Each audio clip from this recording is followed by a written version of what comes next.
우리 이런 교회가 되겠습니다. 7번째 내용을 한번 나같이 읽도록 하겠습니다. 시작. 미자교회를 돕고 섬기며 함께 성장하는 교회가 되겠습니다. 그래서 오늘 나눌 제목은 함께 성장이라는 제목으로 함께 우리가 은혜를 나누고자 합니다. 자 보세요. 미자립교회를 돕는다 그랬잖아요. 그렇다면 반대말은 자립교회일 거예요. 그러면 교회가 뭐냐는, 미자립이든 자립이든 교회가 뭘까요? 그런 우리가 질문을 던질 수 있어요. 그러면 또 질문 하나가 뭐냐면, 교회 안에 있는 사람들, 그리스도인, 교인은 누구일까요? 이렇게 우리가 질문을 던지게 돼요. 그래서 우리가 출발점이 뭐냐면, 교인, 그리스도인은 어떤 사람인가를 알면 그 사람들이 모인 공동체가 미자립이든 자립이든 교회의 구성 요소를 알게 되고 무엇을 할 것인가가 정해지게 되는 것입니다. 자, 그렇다면 그리스도인, 교인은 누구일까요? 우리가 말하는 정체성이라고 하는데 누구일까요? 이런 말이거든요. 저는 나 자신을 보세요. 나 자신의 정체성은 저는 목사입니다. 또한 누구의 아들이에요. 누구의 남편이기도 하고, 또한 저는 학교에 가면 교수라고 하게 돼요. 34년 동안 저를 만났던 친구들은 제게 친구라고 합니다. 총회 가면 제가 국장이나 위원장이라고 말합니다. 그 중에 저를 가장 잘 표현한 게 뭐가 있을까? 저는 한마디로 얘기해요. 목사예요, 목사. 그래서 저는 늘 알다시피, 여러분도 알다시피 저는 목사가 되기 위해 태어났다 이렇게 말해요. 그럼 나는 이 땅에 왜 태어났냐? 목사가 되려고 태어났다. 왜 밥 먹느냐? 목사를 하기 위해서 밥 먹는다. 저는 늘 이런 사고가 제 가득한 머리에 있어요. 그러니까 저의 정체성, 나를 한마디로 얘기하면 목사입니다. 여러분은, 그리스도인 여러분은 저처럼 많은 정체가 있어요. 그리고 본래의 모습을 가지고 있어요. 아빠이기도 하고 엄마이기도 하고 자녀이기도 하고 남편이기도 하고 아내이기도 하고, 또한 사업가이기도 직장이기도 하고 팀장이나 부원이기도 하고 직분자이기도 하고 평신도이기도 하고 그냥 집에서 애를 돌보는 사람이기도 하는 많은 우리가 정체를 알고 있는 정체성이라는 게 있습니다. 근데 사도 바울은요, 우리는 좀 다르게 얘기했어요. 내게도 정체성이 하나 있는데 나는 이런 사람이야. 근데 그가 얘기는 좀 달라요. 뭐라고 하냐면 나는 빚진 자야 이렇게 말하는 거예요. 나는 빚이 있는 사람이야 이렇게 말합니다. 빚이 있는 사람은 좋지 않습니다. 은행에서 나는 빚 있는 사람인데요. 그러면 예. 근데 빚 있는 사람은 괜찮아요. 왜냐하면 재산이 있다는 거니까 빚을 못 내는 게 문제이지. 아무튼 사업도 빚으로 하는 거잖아요. 아무튼 사도 바울은 빚진 자라고 말합니다. 이 한마디가 그의 삶의 사역의 철학과 정체성을 보여주는 거예요. 아, 그가 그런 사람이구나. 이 한마디를 통해 사도 바울이 그러니까 이렇게 할 거야 정확히 나올 수 있습니다. 이것은 단전히 우리가 단순히 금전적인 채무를 말하는 것이 아닙니다. 하나님께로부터 받은 은혜와 그로 인한 사명감을 말합니다. 로마서 1장 14절에 이렇게 말하거든요. 시작. 헬라인이나 야만인이나 지혜 있는 자나 어리석은 자에게 다 내가 빚진 자라. 아멘. 내가 빚진 자라는 거야. 다 모두에게 빚진 자라 이렇게 말하고 있습니다. 이 사도 바울이 얘기한 건 복음의 은혜에 대한 부채의식 때문이에요. 과거에 기독교인을 박해하던 자신을 모았습니다. 기독교인을 이렇게 잡고 그들을 감옥에 넣고 사형을 하게 만들고 이런 모든 것들, 이런 부끄러운 사람을 하나님이 사도로 부르셔서 예수 그리스도의 무조건적인 사랑에 입에서 그는 사도가 되었거든요. 거기에 대한 빚진 자라는 거야. 더 나아가게 되면 그는 아마 어쩌면 스데반에 대한 마음의 빚이 있는지 몰라요. 자기가 죽이는데 찬성했던 그 사람, 그 현장에 사도 바울이 있었습니다. 사도 바울을 스데반을 죽일까 하니까 옳습니다. 스데반은 죽어야 합니다. 하고 찬성한 사람이 바로 그의 가장 힘있게 찬성한 사람이 사도 바울이에요. 그러니까 스데반과 같은 집사, 순교한 사람들을 볼 때 자기가 빚진 자다라고 말했던 것 같습니다. 그런데 바울은 특정 대상이 아니라 모든 사람에게 빚이 있다라고 말하고 있습니다. 헬라인과 야만인 이렇게 해요. 당시의 문명인들은 바로 그리스인을 말합니다. 철학의 발생지인 그리스인, 그리고 비문명인을 가리지 않고 전 인류를 향해서 나는 빚진 자라고 말합니다. 또한 지혜 있는 자와 어리석은 자, 교육 수준이나 사회적 지위와 상관없이 모든 사람에게 복음을 전해야 될 의무가 있다라고 말합니다. 저는 목사가 되고 주님의 은혜 가운데 섬기는 교회마다 부흥을 맛보았습니다. 그래서 제 선후배들이 저한테 하는 얘기가 사람을 좀 모으는 목사라 그래요. 게다가 사람을 한번 모아봐라. 쉬운 지 아니야. 그렇게 쉽게 말하면 안 된다고 하지만 늘상 제가 저한테 쉽게 말해요. 어디 가든 사람을 좀 모으는 것 같다 그랬는데 모아봐 당신이. 쉬운 거 아니야 이렇게 말하지만 저는 한국에서도 목회 초년병 할 29이 담임 목사 할 때도 사람을 모았고 미국 가서도 그랬고 여기서도 마찬가지입니다. 그런데 저는 늘 마음의 빛이 있어요. 특별히 저는 미자립 교회와 다음 세대에 대한 마음의 빛이 상당히 많습니다. 저는 그 마음의 빛을 가지고 목회를 지금까지 해왔어요. 34년 동안 전사 때부터 여전히 꾸준히 해왔습니다. 저는 6.25를 겪지 않았어요. 저는 6.25 세대가 아닙니다. 그런데 특별히 저는 6.25 세대가 아님에도 불구하고 배고픈 걸 싸워야 했습니다. 늘상 배고팠어요. 이렇게 밥 한 끼가 그리웠고, 그러나 목사 아들이기 때문에 함부로 말할 수 없어서 아버지의 교육에 의해서 저는 말하지 않았습니다. 중학교 1학년 때 등록금을 내지 못해 자퇴하면서 오산중학교, 제가 정문을 정확히 하는데 보강동에, 이태원 보강동에 오산중학교 이렇게 언덕길이 있는데 펑펑 울었어요. 그 이유가 뭐냐면 이제 나는 학교와 공부는 끝인가 보다. 이야, 버려진 사람 같았어요. 아버지가 옆에 있는데 아버지 나를 버린 것 같고 내가 믿었던 하나님도 버린 것 같고 어릴 때부터 펑펑 울었습니다. 왜? 나는 공부는 이제 무관한 사람이 됐나 보다. 이제 내게는 학교와 공부는 무관한 삶인 줄 알았고, 늘 제가 학생들을 보면 교복 입은, 그 당시에는 교복을 입고 다녔고 그 다음에 잠시 후에 교복이 없어졌는데 피곤한 자율학습을 하고 우리가 버스 타고 돌아가는 학생들 보면 늘 부러웠습니다. 나도 저렇게 피곤했으면 좋겠다. 아르바이트에서 피곤한 게 아니고 공부하다가 피곤했으면 좋겠다. 늘 부러움의 대상이었습니다. 그랬던 제 인생에 완전 전환기가 왔잖아요. 중고등학교 과정을 제가 검정고시를 합격했고 대학생이 되었어요. 그때 정말 지금도 저는 잊지 못해요. 내가 대학생이 된 거예요. 이야, 공부를 못할 줄 알았어요. 공부하고 무관한 사람인 줄 알았는데 하나님의 은혜 주셔서 대학생이 됐습니다. 그러나 다시 신학대학원을 했고, 그리고 더 나아가서는 대학원을 또 했습니다. 그 미국 가서는 학위도 받았습니다. 그리고 목회를 하는 동안 가는 교회마다 주님께서 부족한 저를 사용하셔서 교회를 회복시키고 성장하는, 부흥하는 은혜도 받았습니다. 근데 늘 마음에 빚진 마음이 있는 거예요. 나는 개척교회 목사 아들로 이런 주님의 은혜와 혜택을 받았는데 지금보다 많은 미자립 교회 목회 자녀들은 어려움 속에 있는데 그게 빚진 마음으로 남아있는 거예요. 미자립, 그래서 제가 목회를 하면서 어떻게 뜻하지 않게 목사님, 주위에 있는 목사님들이 자녀를 맡기기 시작했어요. 이 아이를 좀 이렇게 해달라. 그 자녀를 한도씩 제가 목회할 때마다 다 알았다고요. 자녀들을 맡기면 제가 양육을 했습니다. 그들을 위해 기도하고 최선을 다해 섬겼습니다. 비록 나는 미자립 교회 자녀였지만 주님의 은혜로 일찍이 담임 목사가 되었고 마음껏 공부할 수 있는 길도 하나님이 열어주셨고, 드디어 미국까지 가서 하나님의 은혜 가운데 공부도 하고 목회도 하는 길을 하나님이 열어주셨습니다. 그리고 돈도 없고 사정이 여의치 않았던 저의 암달을 열어주셨기에 다음 세대에 대한 마음이 간절한 거예요. 내가 담임을 하고 내가 목회를 할 때는 우리 교회 물질 때문에, 무엇 때문에 지장받는 아이는 없게 하리라. 그게 제 마음속에 늘 빛으로 있었던 것입니다. 그래서 저는 그래서 계속 기도하는 거예요. 크든 작든 하나님의 돈을 받아라. 하나님이 찾으신다.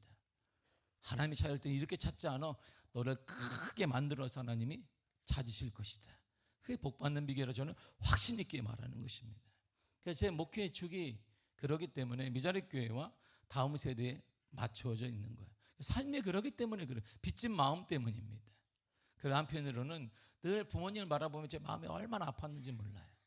제 아버지를 바라보고 아무것도 평생 목회만 했고 가난하게 정말 신실하게 살았는데 기도만 하며 살았고 툭하면 40일, 툭하면 40일, 툭하면 21일을 밥 먹듯이 했는데 그런 아버지가 영화도 못 누리고 딱 삶을 마감하는 거 보고, 그리고 지금 어머니를 바라보며 마음이 너무 아팠습니다. 그래서 제가 나이 드신 성도님들에게 때로는 목자로, 때로는 남편으로, 때로는 위로자로, 친구로 너그러움을 가지고 여러분을 대하게 된 것입니다. 그렇다 보니 이것도 빚진 마음 때문일 거예요. 부모님에 대한 빚진 마음으로 지금도 올해 90세가 된 어머니를 자주 찾아뵈며 안부를 묻고 있지만 늘 빚진 자세로 교회를 라이더시 성도님들을 섬기게 되는 거예요. 더 나아가 나를 위해 십자가에 죽으신 주님의 은혜의 빚진 자로 저는 지금도 살고 있습니다. 이처럼 우리 모두는 그리스도인은 빚진 자예요. 주님의 은혜의 빚진 자, 주님의 사랑의 빚진 자, 복음의 빚진 자, 주위 사람들의 기도의 빚진 자, 이게 우리들의 모습이에요. 사도 바울은 그 얘기를 하고 있습니다. 근데 우리 현실을 보세요. 현실은 좀 많이 다릅니다. 현대사회에서 교회는 각자 도생하고 있습니다. 그래서 고립된 섬이라 그래요. 한 섬에는 고립되어 있는데 거기는 물질이 막 넘쳐요. 먹을 게 넘쳐요. 막 매같이 잔치합니다. 풍성합니다. 배를 두드리며 먹습니다. 먹을 것이 너무나 많은 거예요. 다른 섬을 보니까 조그만 고립되어 있는데 여기는 먹을 게 아무것도 없네. 물만 좀 비가 오면은 이게 섬이 또 잠겨요. 그 생사를 어떻게 하나, 나무 뿌리 하나 잡고 이거 언제 뭐 비가 그쳐야 되는데 나 죽을지 몰라 그러고 있는 거야. 한 곳에서는. 그러나 성경이 말하는 교회는 독립된 개체가 아니라는 것입니다. 그리스도를 머리로 둔 다 지체라는 거야. 모든 교회는 그리스도를 머리로 둔 영혼을 살리는 지체이며 연결된 네트워크가 있어야 된다, 이렇게 말해주고 있는 것입니다. 홀로 서 있는 나무는 없습니다. 여기 지금 교회 옥상 올라가면 쭉 보면 북한산이 보여요. 이렇게 좋은 데가 어디 있어, 우리 동네. 산을 예전에 산에, 지금도 산에 사는 건 일반인들은 못 사는데 우리는 산에 끼고 사죠. 할렐루야. 감사하시기를 바랍니다. 둘 중에 하나만 잘 사는 거예요. 한강이 보이거나 산을 끼고 있거나. 우리는 한강은 보이지 않지만 산을 끼고 있다. 그리고 볼 수도 있지만 우리는 뒤에가 오페산이 있어요. 이야, 우리가 보통 교회가 아닙니다. 할렐루야. 이야, 감사하시길 바랍니다. 한강 못 본다고 좌절하지 말고 우리는 산을 끼고 있는 그런 집이니까 하나님의 은혜가 얼마나 커요. 조금만 여러분들이 오페산에 요 뒷길 올라가 보면 크든 작든 북한산에 가거나 크든 작든 숲이 있습니다. 겉으로 보기에는 따로 이들이 나무가 쭉쭉 서 있는 것 같은데 땅 밑에는 뿌리들이 다 연결되어 있어요. 영양분을 나누고 있습니다. 그들이 우리만을 소통하며 그러면서 숲을, 거대한 숲을 이루고 있는 것입니다. 교회도 마찬가지예요. 교회는 예수 그리스도의 은혜로 서로 엉켜 있는 거예요. 우리 교회만 잘 성장한다고 해서 하나님 나라가 완성되는 것이 아니고 확장되는 게 아니라 이런 말입니다. 예수 그리스도를 머리로 해서 교회는 모두가 다 한 몸인 것입니다. 오늘날 많은 작은 교회들이 미자립이라는 이름 아래 어려움을 겪고 있습니다. 하지만 성경적 관점에서 보면 성경은 자립교회는 존재하지 않습니다. 이게 성경이 말하는 거예요. 이 세상에 자립교회가 어디 있어요? 우리가 말하는 뭐 우리는 뭐도 없고 빚도 없고 이것도 있고 건물도 있고, 그건 자립이 아닙니다. 성경에서는 자립교회란 존재하지 않아요. 우리 모든 교회는 오직 하나님께 의지하여 생존하는 미자립교회인 거예요. 하나님의 도움이 필요한 미자립교회이지 자립교회란 말은 없습니다. 단지 모든 교회들은 미자립교회지만 그리스도라는 머리를 연결되어 있는 존재들이라, 이런 말이죠. 교회는 살아있는 생명체처럼 서로 긴밀하게 연결되어 있습니다. 단순히 줄로 연결된 기계적인 상태가 아니에요. 우리 몸의 장기들처럼 서로 상황에 맞게 유연하게 반응하고 협력하는 교회인 것입니다. 교회는 자동차가 아닙니다. 자동차 부품 하나 고장나면 멈춘다, 이거 바꿔. 그런 교회가 아닙니다. 정해진 매뉴얼대로 움직이면 되는 거 아니야. 고장났네, 이거 바꾸고 끼고 새롭게 하고, 이게 아니에요. 교회는 우리의 몸의 손과 발과 같습니다. 길을 걷다가 돌부리에 딱 넘어지면 내가 명령하지 않은데 손이 딱 잡아요, 이렇게. 아니면 뭐 여기 무릎에 딱 치면 무릎만 아파야 되는데 몸이 아파, 막 이렇게 난리가 납니다. 막 난리가 나, 막 죽을 것처럼 막. 어디가 아파? 여기가 아닌데 여기야. 여기도 아닌데 어디니까 발가락에 쫙. 발가락은 신발로 다 보호하는데 신발을 벗어보면 안다고 벗어보니까 아무렇지도 않지만, 그리고 한마디 하는 게 네가 안 넘어봐서 그래. 너도 넘어져 봐라. 얼마나 아픈지 몰라. 다 연결되어 있다, 이런 말입니다. 이것이 우리의 교회예요. 이처럼 누가 시키지 않아도 서로 정보를 우리 주고받으며 유연하게 대처하는 것 참다운 교회의 모습이다, 이런 말이죠. 이러한 공동체 의식, 하나된 의식이 사라진 교회가 있었습니다. 오늘 본문의 교회예요. 그래서 사도 바울은 고린도 교회를 향해 교회는 이런 거 아니야, 교회가 이렇게 하면 안 돼, 경고를 해주고 있는 거예요. 10절을 한번 쉬운 성경으로 읽도록 하겠습니다. 시작. 이 문제에 대해 내 의견을 제시하겠습니다. 이 의견이 여러분들에게 유의감을 줄 것입니다. 여러분이 1년 전에 먼저 헌금하기를 작정하겠을 뿐더러 그것을 간절히 원하기도 하였습니다. 아멘. 고린도 교인들이 1년 전에 소식을 들었는데 예루살렘 교회가 힘들다는 거예요. 교회 중심이잖아요. 시작점이잖아요. 예루살렘 교회가 힘들다는 거예요. 그럼 우리가 도와야지. 그때 자발적으로 우리가 돕자, 우리가 헌금을 하자. 그래서 예루살렘 교회를 돕자. 우리가 그들에게 복음에 비쳤는데 이제 우리가 도울 수 있는 일이 생겼다, 돕자 그랬어요. 그래서 사도 바울은 여러분이 간절히 원해서 여러분이 시작한 거 아닙니까? 이렇게 말하는 거예요. 그러나 그 사역이 시작한 지가 1년이 되었지만 그들의 연보는 점점 안 되는 거예요. 헌금을 하지 않는 거예요. 하면 자기들이 먹어요. 아깝다는 거예요. 다 하면 자기들이 고치고 뭐하고 하고 있는 거예요. 그런데 그들보다 늦게 시작한 극심한 가난과 시련을 겪고 있는 마게도냐 교회에서는 당신들보다 먼저 큰 일을 동일하게 하고 있다라고 사도 바울이 얘기합니다. 이것이 본문의 1절과 3절이에요. 다 같이 읽겠습니다. 시작. 형제들아, 하나님께서 마게도냐 교회들에게 주신 은혜를 우리가 너희에게 알리노니 환난의 많은 시련 가운데서 그들의 넘치는 기쁨과 극심한 가난이 그들의 풍성한 연보를 넘치도록 하게 하였느니라. 내가 증언하노니 그들이 힘대로할 뿐 아니라 힘에 지나도록 자원하여. 아멘. 마게도냐 교회에 환난의 많은 시련이 있었지만 이들은 힘에 지나도록 자원하고 있는데 너희들은 작정했지 않냐? 너 왜 안 하는 거야? 빨리 하라! 이렇게 얘기하고 있는 거야. 마게도냐 교인들은 예수님 믿는 것 때문에 신앙적인 이유로 고난받고 있습니다. 로마를 통해서 말이에요. 로마인들만 고난을 주는 것이 아니라 유대인들 적대자들의 난동꾼로 모아서 그들이 난동을 피우고 있다. 로마를 아마 폭도들이더라고 유대인들이 고발까지 했습니다. 유대인들의 직접적인 공격을 받기도 하는 거예요. 그러니까 양쪽으로 로마인도 공격하고 유대인도 공격을 하고 있습니다. 마게도냐 교회는 로마에 지배하에 있었는데 마게도냐는 돈이 많았어요. 왜냐하면 거기는 금광, 은광, 선박용 나무를 베는 권리나 또한 수익권을 갖고 있었어요. 근데 그걸 싹 뺏어가 버렸습니다. 돈 되는 거 우리가 뺏어간다? 그건 구조적으로 이들은 가난할 될 수밖에 없는 거예요. 돈 되는 걸 로마인들이 싹 뺏어가 버렸기 때문에요. 그럼에도 이들은 죄인으로 심판을 받아야 마땅한데 우리가 아무 용서받을 조건을 갖추지 못했음에도 불구하고 하나님의 전적인 은혜로 예수 그리스도 통해 우리가 구원을 받았으니 그 빚진 마음이 있는 거야. 그 마음으로 이들은 자비를 베푸는 것은 공로가 아니라고 생각했습니다. 마땅히 해야 될 일이다. 은혜 받은 사람은 마땅히 해야 될 일이니까 그 일을 하겠다라고 했고 그들은 이 어려움 속에서도 헌금을 하여 예루살렘 교회를 도왔습니다. 이처럼 적어도 거기 선한 일이라면 빨리 끝을 맺는 것이 신앙적으로 유익하기 때문에 사도 바울은 고린도 교회를 향해 빨리 하라, 자원한 그대로 빨리 실행하라라고 촉구하고 있는 것입니다.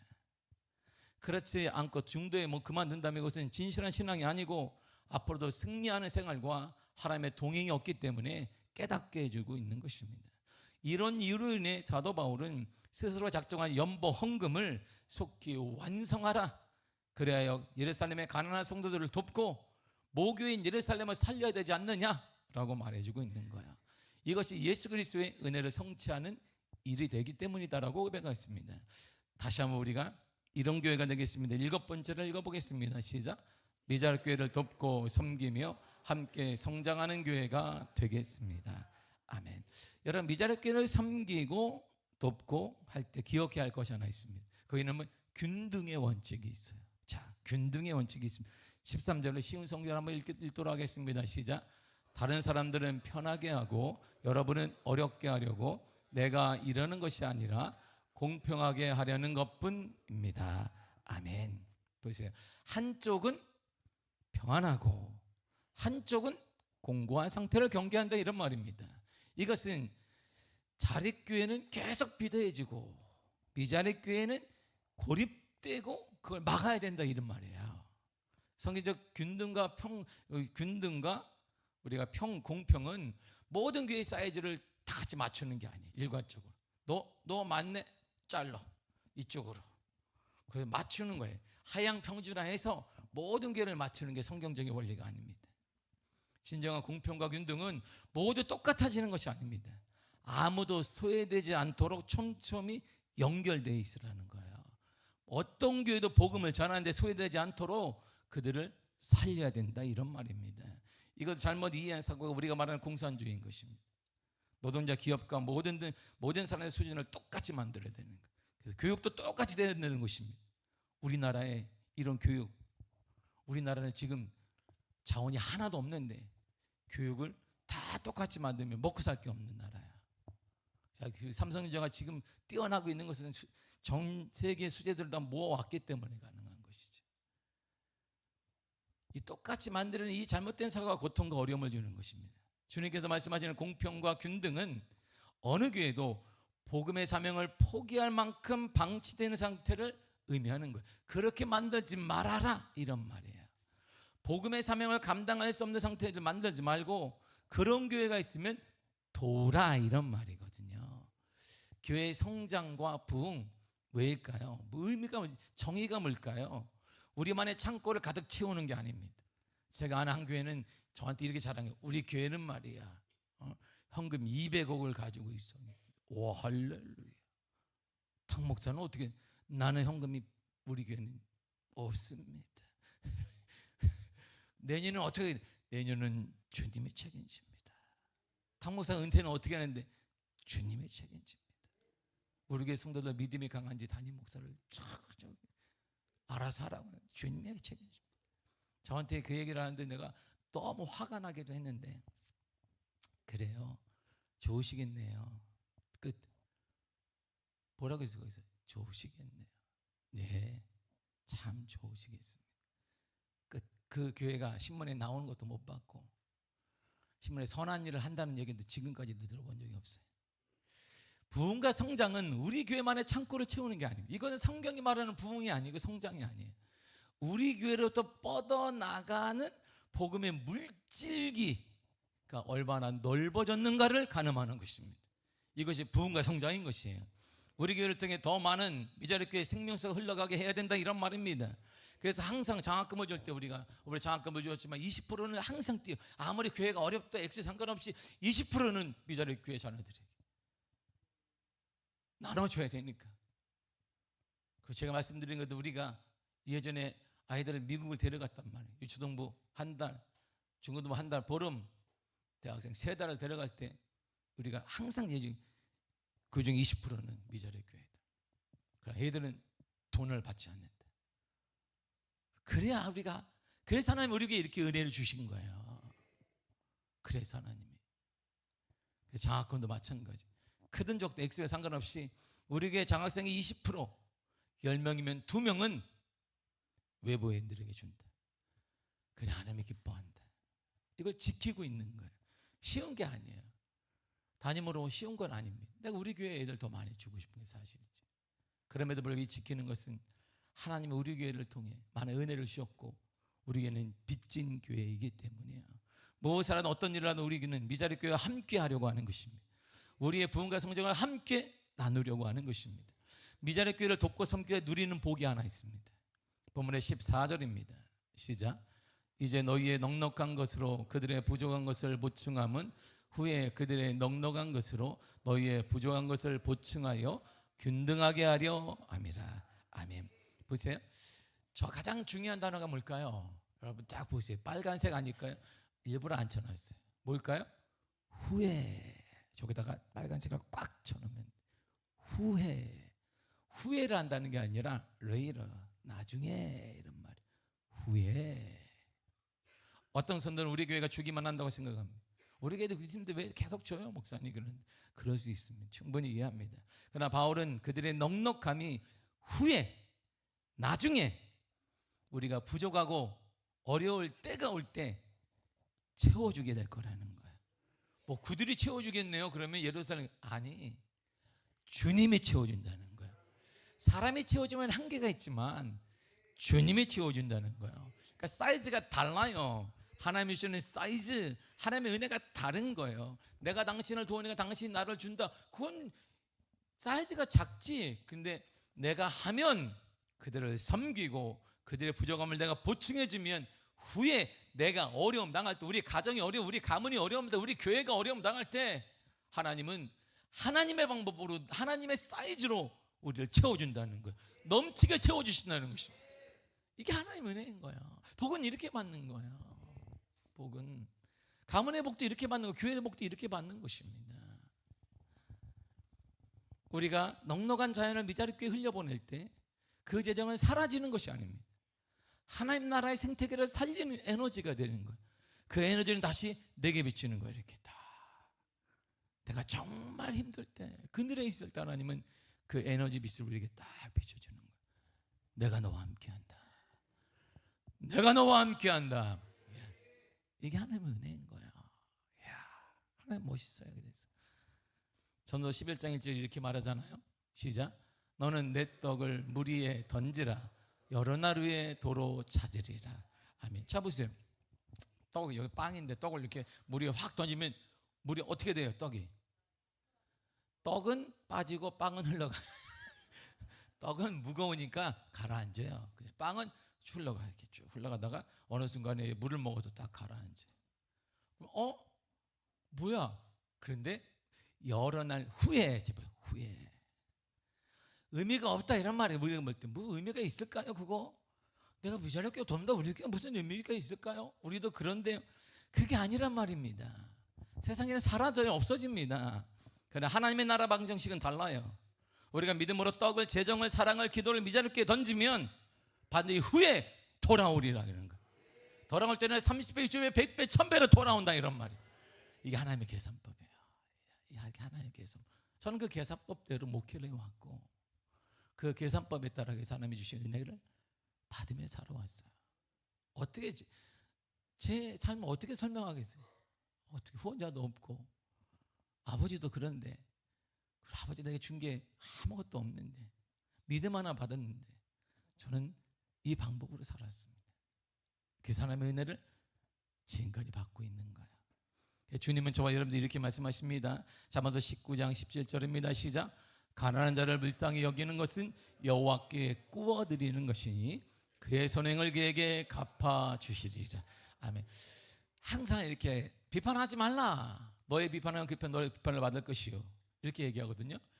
너희 헤아리는 것은 헤아림을 받을 것이니라. 그러니까 내가 그 사람을 비판하자면 그도 나를 비판하자. 이런 말이 아니에요. 그건 내가 그를 헤아려주면 그도 나를 헤아려주고 그런 말이 아닙니다. 성경은 내가 그를 비판하지 않으면 하나님이 나를 비판하지 않는다는, 내가 그를 이해하면 하나님도 나를 이해한다는 거예요. 주어가 하나님이지 그 사람이 아니에요. 그 사람이라고 계속 주어를 넣으면 화가 더 나. 내가 이렇게 해줬는데 아우 저 남편이라 정말 어디서 젖은 낙엽 같아가지고 그냥 쓸리지도 않아. 이렇게 젖은 낙엽 보세요. 딱 젖어서 붙어있으면 이게 안 쓸려. 이렇게 젖은 낙엽 같아가지고 남편, 내가 미국에서 목회할 때마다 늘 목사님, 네 장로님 그러면 젖은 낙엽이래요 저한테요. 우리 권사가 권사님 젖은 낙엽이 뭐야? 그러니까 목사님 살아보시면 아는데요. 딱 붙어가지고 쓸어도 안 쓸리고 쓸어도 안 쓸리고 제 속이 너무 상해요. 그 뜻이에요? 말려서 뭐래, 말려서 이렇게 막 어떻게 말려? 사랑을 계속 줘. 이렇게 사랑을. 그러면 물이 없어지고 그때 싹 버려요. 근데 말이야 사랑을 계속 주다 보면 버릴 마음이 없어진다. 그렇게 살아요? 내가 그러니까 목사님 막 이렇게 내가 젖은 낙엽이 그런 거예요. 젖은 낙엽이라고 얘기해요. 우리가 가난한 자를 불쌍히 여기는 것은요, 주어가 사람이 절대 아니에요. 성경은 하나님이에요. 하나님. 내가 비판하자면 하나님이 나를 비판하지 않고 내가 섬기면 하나님이 나를 도와준다는 것이지, 내가 너 3개 줬으니까 넌 난 3개 줘야 돼, 그게 아니에요. 기브앤테이크가 아니에요. 그건 성경이 잘못 이해한 것이죠. 가난한 자를 내가 불쌍히 여기면, 어려운 교회를 내가 섬기면 그것은 여호와께 구워주는 거예요. 이렇게. 그럼 이제 하나님이 그래 내가 돈이 없으니 이만큼만 받아 그러고 있어요. 천재주의 주님이 주시는 거예요. 이렇게. 그걸 뭐라 그래? 간증이라고, 기적이라고 말하고 은혜라고 말하는 것이. 그 간증으로, 은혜로 우리가 사는 거야. 이것을 그리스도인이라고 말하는 것입니다. 하나님께 많이 구워드리세요. 주님이 여러분 필요할 때 넉넉함으로, 여러분들의 자녀와 가정의 넉넉함으로, 여러분들의 일터와 가문의 넉넉함으로 사업체에 허락하여 주실 것입니다.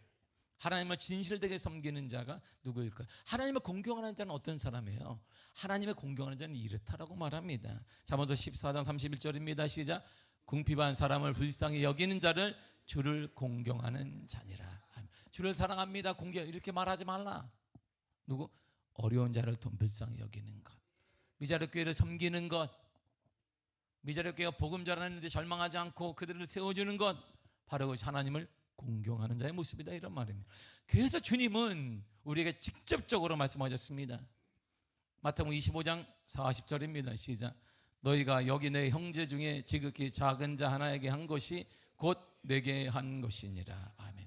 그 작은 교회 한 거 내게 한 거야. 그거 하나님 어떻게 하겠어요? 주님이 갚아주시는데, 주님의 계산법이 우리처럼 쫀쫀하지 않습니다. 작지 않습니다. 이 땅의 창조주 하나님께서 넘치는 은혜를 허락하시고, 사람들이 그걸 은혜라고, 와, 모든 것이 은혜입니다.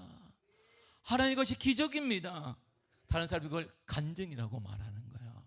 저에게 작은 교회, 어려운 교회, 미자립 교회를 돕고 섬기고 나누는 것이 그 주님께 한 것입니다. 이런 섬김과 도움과 나눔을 한 교회와 그 교회의 성도들에게 주님께서는 30배, 60배, 100배, 신명기에는 1000배의 은혜를 허락하여 주시는 것입니다. 구체적으로 하나님은 이렇게 은혜를 주시는 거예요. 잠언서 11장 25절입니다. 시작. 구제를 좋아하는 자는 풍족하여질 것이요 남을 윤택하게 하는 자도 자기도 윤택하여 지리라. 아멘. 보세요. 풍족해지고 윤택하여지리라. 윤택, 기름기가 쫙 자르는 거예요. 2000쌀밥을 먹어봐. 기름기가 쫙 안 먹어봤나?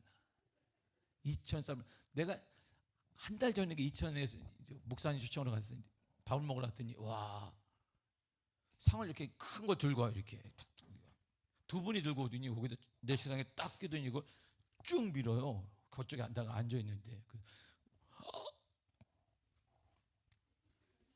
손이 안 날 반찬이. 그래서 목사님, 나 저거 좀 찍어 일러줘요. 아, 내 대접받는데, 이야, 가장 맛있는 게 뭐냐면 밥이야. 이천에서 쌀에 그냥 누가 기름을 발라놨어. 내 밥에다가 쫙. 와, 이거 잘못 밟으면 미끄러져 넘어져요. 기름이 쫙 흐르는 거야. 윤택한 거야. 삶이 그렇다는 거야. 하나님이 누구에게? 구제를 좋아하고 섬기는 걸 좋아하고 남을 윤택하게, 미자립 교회를 윤택하게 하는 것, 복음을 전할 수 없는 절망 가운데 빠진 그 교회를 우리가 살게 하는 것은 자기가 윤택해지는 거야. 우리 삶이 윤택해지는 방법이다, 이런 말입니다. 우리 교회가 더 큰 부흥과 성장이 일어나기를 원한다면 어려운 교회와 미자립 교회를 섬기고 더 도우면 되는 것입니다.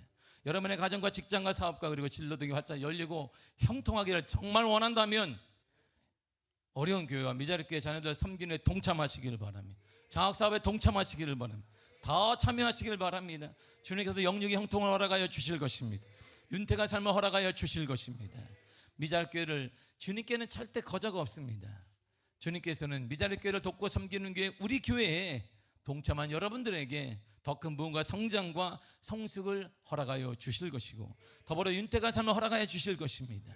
그래서 우리 교회는 곳곳마다 우리 장로님, 오늘 우리가 로드나무 집과 장학금도 있지만 장로님 한 기업에서, 성도 한 기업에서 계속 섬기는 게 있어요.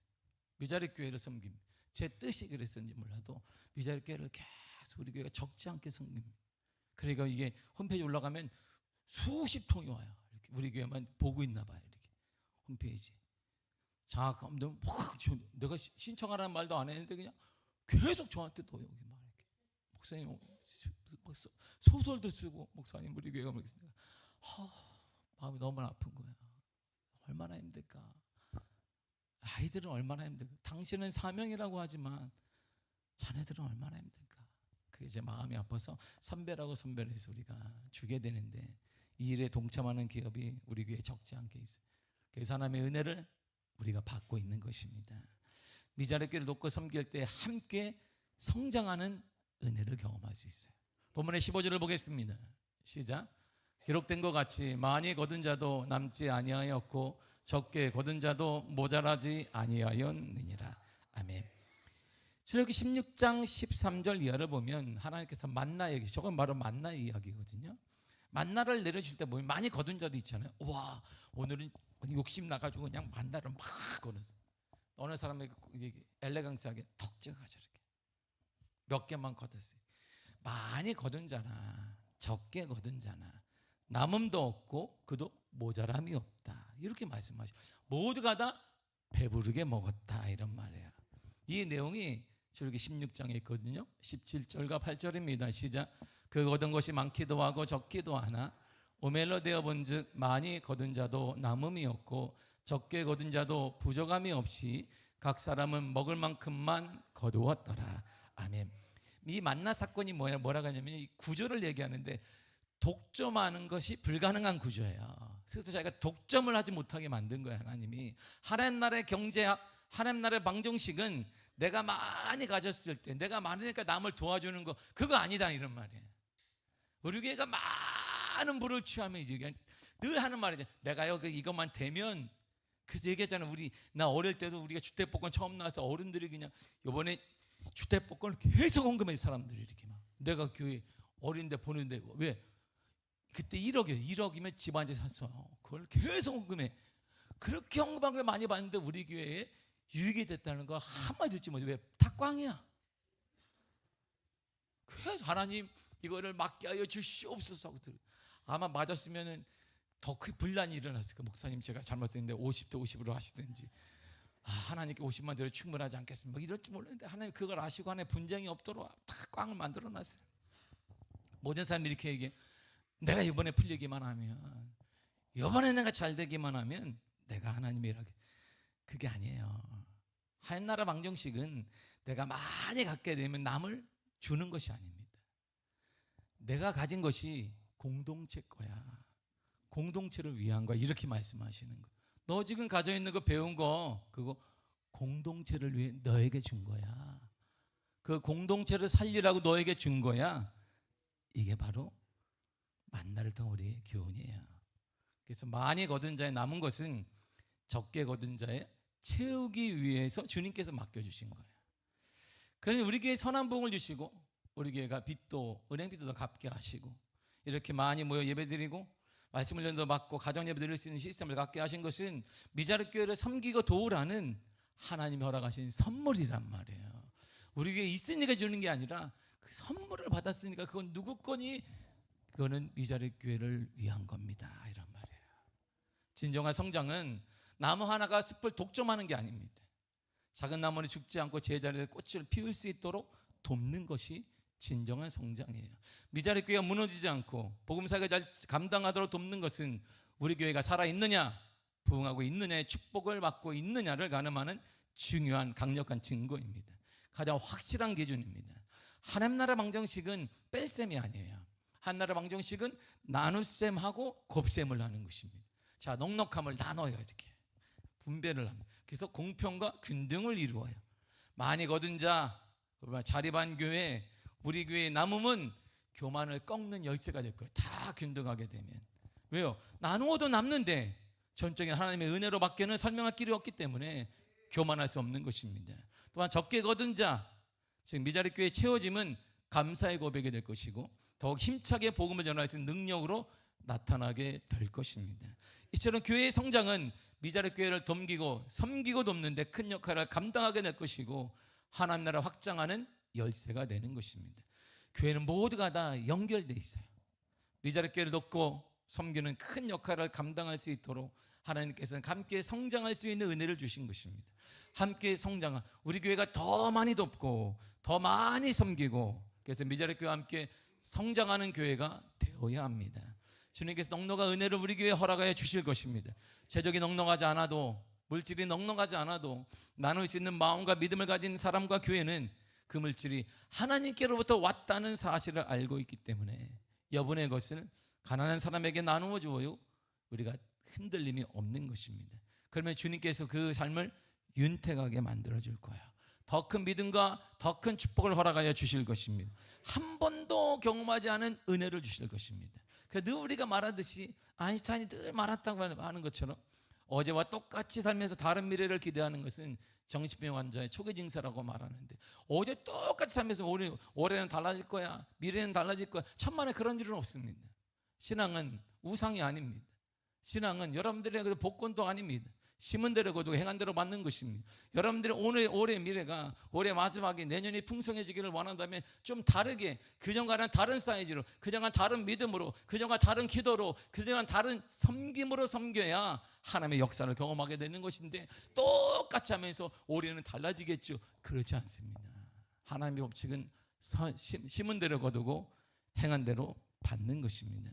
아프리카 속담에 홀로 가면 빨리 가지만 함께 가면 멀리 간다는 말이 있습니다. 우리는 함께 가야 합니다. 우리 미아교회는 모두가 다 함께 가야 합니다. 우리는 빨리 가면 좋겠지만 그것보다는 우리 모두가 다 함께 가야 합니다. 우리는 구역원들과 기관원들과 부서원들과 함께 가야 되고 조금 더딜 수 있지만 그럼에도 우리는 함께 가야 하고, 우리 교회는 미자립 교회와 함께 가야 합니다. 그들은 우리의 동역자들이에요. 우리와 동역하는 교회들입니다. 우리의 재정과 섬김 등이 미자립교회의 부족함을 메꾸는 네트워크, 연결망이 될 때 우리는 비록 세상에 감당하지 못하는 교회로 우뚝 서게 될 것입니다. 나의 부흥, 할렐루야. 우리 교회는 지금 하나님의 은혜로 적과 끓이는 것처럼 부흥의 역사가 임하게 될 것입니다. 올해 놀라운 은혜 허락하여 주실 것입니다. 이제는 그 틀도 깨고 그 부흥의 은혜를 미자립교회와 함께 나누고 함께 성장하고 함께 누리는 역사가 임하게 될 줄 믿습니다. 그래서 우리는 절대 기억해야 돼, 잊지 말아야 될 것이 하나 있습니다. 히브리 13장 16절입니다. 시작. 오직 선을 행함과 서로 나누어 주기를 잊지 말라. 하나님이 이 같은 제사를 기뻐하시느니라. 하나님이 드리는 예배는 뭐냐? 진짜 좋아하는 예배, 하나님이 기뻐하는 예배는 나누어 주는 걸 잊지 말아라. 절대 잊지 마라. 미자립교회에 나누어 주는 것, 섬기는 것, 다음 세대에 나누는 것 잊지 말라고 주님이 우리에게 말씀해 주고 있습니다. 우리의 예배는 섬김을 통해 하나님이 기뻐하는 예배가 되는 것이고, 그 누가복음 6장 38절에 이렇게 말해주고 있습니다. 시작. 주라, 그리하면 너에게 줄 것이니 곧 후이되어 느르고 흔들어 넘치도록 하여 너희에게 안겨주리라. 아멘. 사랑하는 성도는 미자립교회를 돕는 것은 단순히 재정을 나누는 것을 넘어서 그리스도의 몸된 교회의 건강을 회복하는 정말 축복된 일입니다. 미자립교회를 돕는 것은 단순히 예산의 예불을 떼어주는 행위가 아닙니다. 그들을 위해 기도하고 그들의 관심을 가지고 우리가 가진 자원을 나누는 것은 우리가 하나님을 확인하는 것입니다. 우리 교회가 이제 담장을 넘어 이웃교회와 손을 잡을 때, 미자립교회 손을 잡을 때 하나님께서 우리 교회에 더 큰 은혜와 건강과 풍성함을 허락하여 주실 것입니다. 함께 가야 합니다. 사랑하는 성도 여러분, 여러분 가족 구성원들이 믿음으로 함께 가고 여러분들의 구역원들과 함께 가고 우리 교회는 미자립교회와 함께 가야 합니다. 그럼 하나님의 윤택한 은혜를 허락하여 주실 것입니다. 믿음으로 동참하여 이전에 여러분들 한계를 깨고 믿음으로 동참하고 믿음으로 다음 세대를 살리에 동참하고 미자립교회를 살리에 동참하면 하나님이 이전에 경험하지 못했던 윤택함과 풍성함을 여러분들의 삶에, 여러분들의 일터의 가정에 허락하여 주실 것이고, 우리 미아교회는 적과 꿀이 흐르는 곳에 반드시 입성하게 될 것이고 반드시 간증하게 될 것입니다. 하나님의 은혜가 넘쳐나게 될 줄 믿습니다. 기도하겠습니다.